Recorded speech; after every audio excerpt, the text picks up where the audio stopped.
Well, that's what it is. We'll see. We'll CD quality audio into my ear, because I gotta listen to the Monster Mash. Thank you, and welcome to Quite Contrary, where Celine Dion never died. I'm Zach Nanimus, and today we're gonna be talking a little bit about several things. We're doing another focus group. This is gonna be off-the-cuff questioning from our man Johnny Dim over there. He's off camera, and he is gonna be shooting some questions at me. I am not prepared. Okay, now I am. Johnny, first question. Okay, first one. Trending today. How do you feel about Pauly Shore? How do I feel about Pauly Shore? I like the guy. I have a feeling that I'm gonna say some nice things about him and that he's going to be trending because of some kind of scandal, and I am going to suddenly put my foot in my mouth.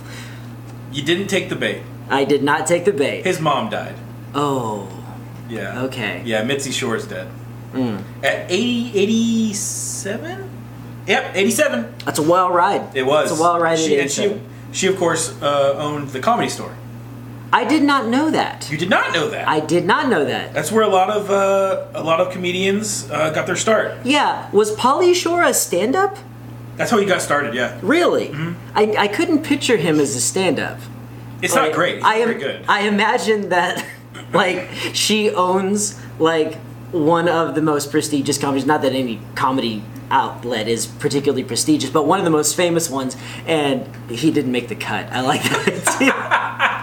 She gave him some time every once in a while, but some comedians you might know that got their start there: Richard Pryor, Okay. Jim Carrey, Who? Chris Rock. Saturday Night Live, right? Which one? Chris Rock. Right? No, I've always enjoyed Pauly Shore. I'll say that. I don't know much about Mitzi Shore. Although the name sounds familiar, I feel like if I saw like a picture of her, I would suddenly know who she was. But Pauly Shore has always been one of those has always been one of those people that has shined not with the quickness of his wit, but with the color of his character. And the slowness of his brain. No, he's probably a very intelligent person. I was a joke about his pot smoking. Does he smoke the jazz cigarettes? Do it. All right. Here's an image search on Google. That's my mom too. Oh shit! I have to call my dad.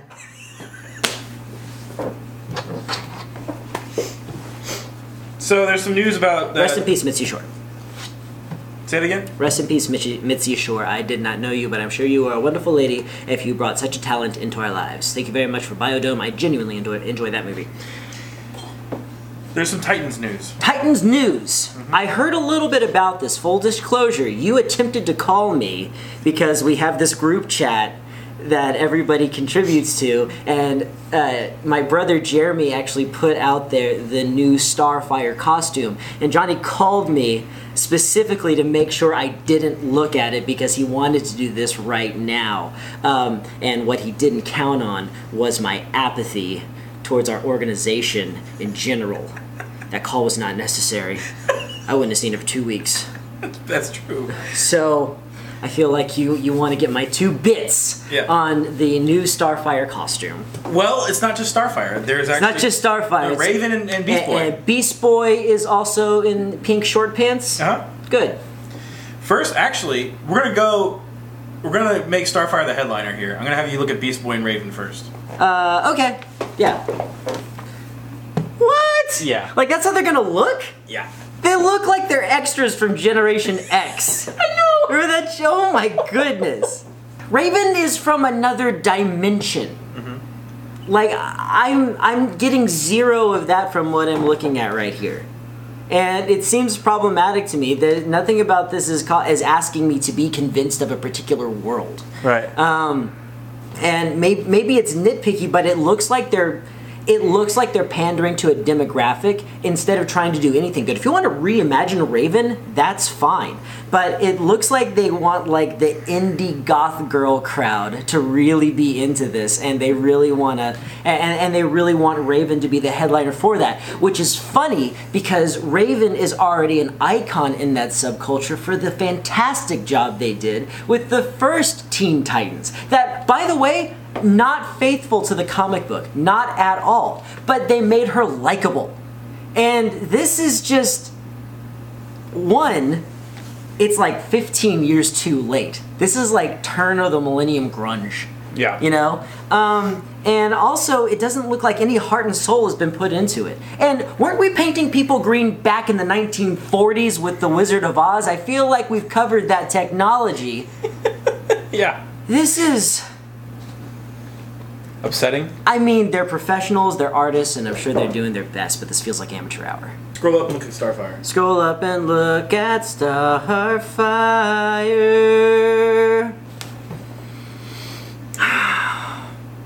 I mean, it's probably how small this is. Let me try and bring it, but like right off the bat, her hair looks like crinkle fries. And she's in fur because I guess Tamaranians who are capable of flying through space get chilly. All the jackets make me think that this is behind the scenes stuff. All the jackets. They're just filming it in Canada or something. I mean, it's definitely more modest than I thought it would be.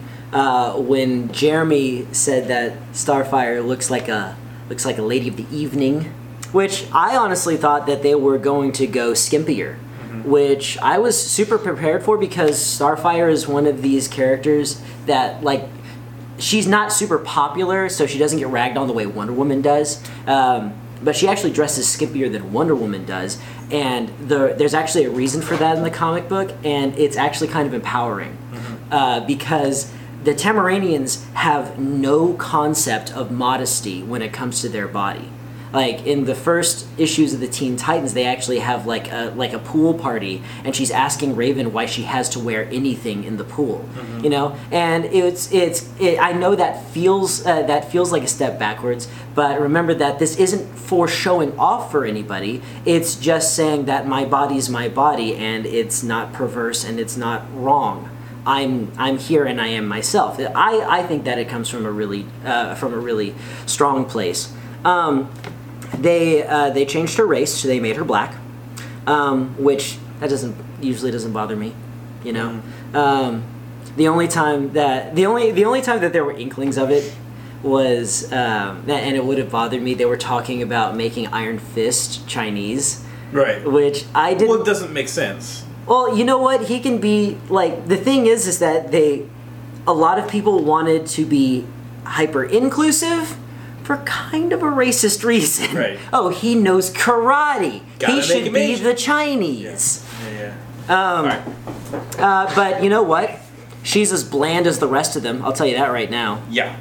I mean, she looks like one of the Spice Girls. Yep. Is what she looks like. Scary Spice. They wrapped her up in pleather. They put a Ronald McDonald wig on her, and that's about it. That's about it. Yeah, actually. In it. I was going to say that a black Tamaranian might have darker hair, the way that lots of black people have darker hair on our planet, and it would be weird for her to wear a wig considering how proud Tamaranians are of their bodies. But then again, she's an alien. People of her coloration on her planet can have that kind of hair. It doesn't matter. It does not. Yeah. Next subject. Next subject. Trending. Today. Day. Thank you. Is The Expanse. Oh! So my question to you is why haven't you watched The Expanse yet? I haven't watched The Expanse yet because it's not a terribly convenient thing for me to watch. It's on the Sci-Fi Channel? I know, weird, on right? television?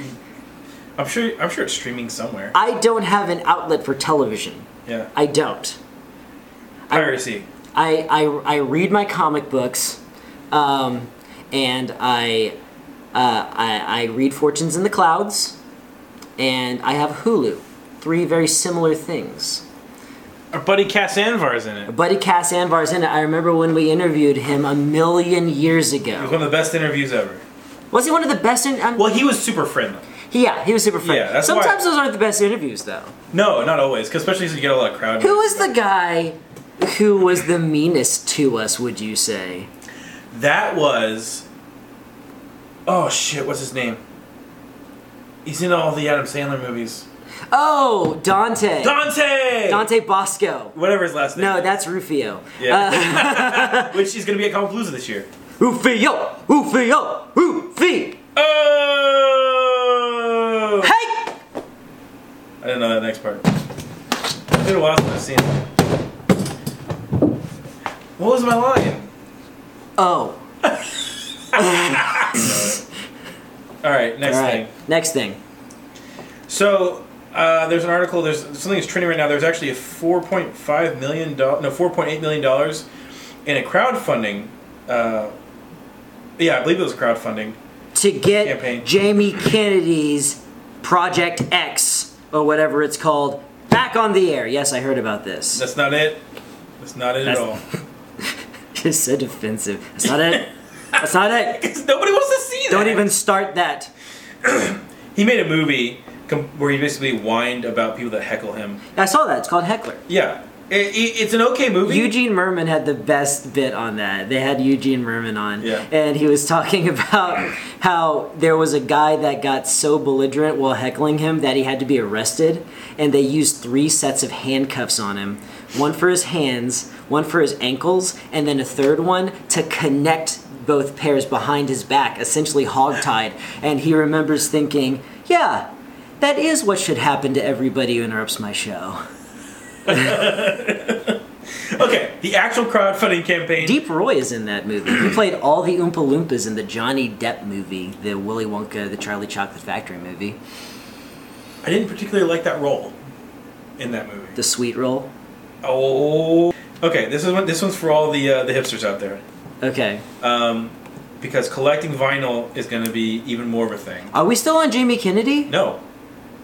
No, that wasn't the crowdfunding. The crowdfunding campaign was there's a company now that's going to be making high definition vinyls, records.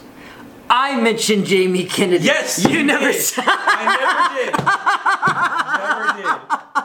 I was like, what does this have to do with Jamie Kennedy? I was playing off of you. Oh, because I was talking about his movie. I just wanted to mention the movie. In the middle? Yeah, why not? Every reason? Let's go with those. Let's dial back. Why don't you start the segment and tell me the whole thing without throwing random crap in the middle? Are you gonna interrupt me? Yeah. You're throwing random crap in the middle. Just stay the course. Okay. They're gonna make HD vinyl records now. High definition vinyl records. Vinyl records. Okay. Yes. So physical media is not dead. It never was. Right, but it was dying. No. Yes, it was. No, physical records are incredibly important. Right, but I'm talking about new sales. Yeah, you're talking about consumer media. Right, I said physical media. Right. As a consumer product in our economy, old records. It's getting real niche. Not gonna lie. What people are talking about. Digital distribution has made a huge dent on CD sales. No, I get that. Okay. All right. So here's my question: How are they gonna make the switch from hi-fi to high-di? Say it again? How are they gonna make the transition from hi-fi to high-di? Oh, yeah, that was fun. Saying... Yeah, because it sounded like you said dick. We didn't. You said did. Not even a little. Did. Play it back! What have they done to the technology to make it even better? Don't answer that, Blinky Boy. Yeah, that's fine. I'm just going to link people to it. I'm not actually going to tell you. So this is less getting my 2 cents and more you telling me the news. Right, and getting your reaction A disembodied voice throwing it at me. Yeah. I'm real. Hi. My reaction to this? Uh-huh. It's irrelevant to me. I don't use records. They're bulky. But will you now? No. Oh. As a matter of fact, I'm less likely to buy an HD record. Whatever they've done, I'm less likely to do that because records, if you want HD, listen to the digital version. Listen to your CD. Listen to your CD quality. The reason that people collect records is not only a nostalgia or a hipstery thing for other people, but also records produce this kind of woody sound to it. There's a quality to it that's unique to the medium, and what they're doing is stripping it away while making it as inconvenient as it was before. That's part of it, but also you said a key word in there. You said collect. And actually, that's what would be the major thing, is people love to collect physical items. And as someone who collect the records, as someone who collects comic books, and stuff like that, you can understand the value of trying to collect music that is kept in that format. Because also the artwork is a big deal as well. And it gives bands another avenue to so repress the vinyl. Yeah, and they do that. You know, they do that. Yeah, but there are lots of companies. But there are people who are not currently into records. This gives them an excuse to at least dive, tip their toe into it a little bit. No, this is somebody yelling the word records off of a balcony and hoping something sticks, while not understanding the media in general. Well, that's what it is. We'll see. Will CD quality audio into my ear, because I gotta listen to the Monster Mash. You should get that on record. On vinyl? Either one, yeah. All right. Oh wait, you didn't mean on the record. You meant on a record. Correct. Okay. Well, now we got that on record. That he loves that Monster Mash. We've got him, boys. He's the Monster Masher. What am I gonna do with that information? All right, that's all I got. Well, this has certainly been a random cadre of things said at me over the course of 20 minutes. We had a break for a train. Some of you are probably going to hear a cat skittering around right there. But in case you're still here, I want to thank you and remind you that we are a fan-funded channel, so if you're curious about a few of the things that we do for our patrons, check the link down below. And as long as you're still here, tap a link, how about it? We also have 2 other channels. Oh, God. I know, I was just saying. They're here and here. Yep. Go to those. Good night.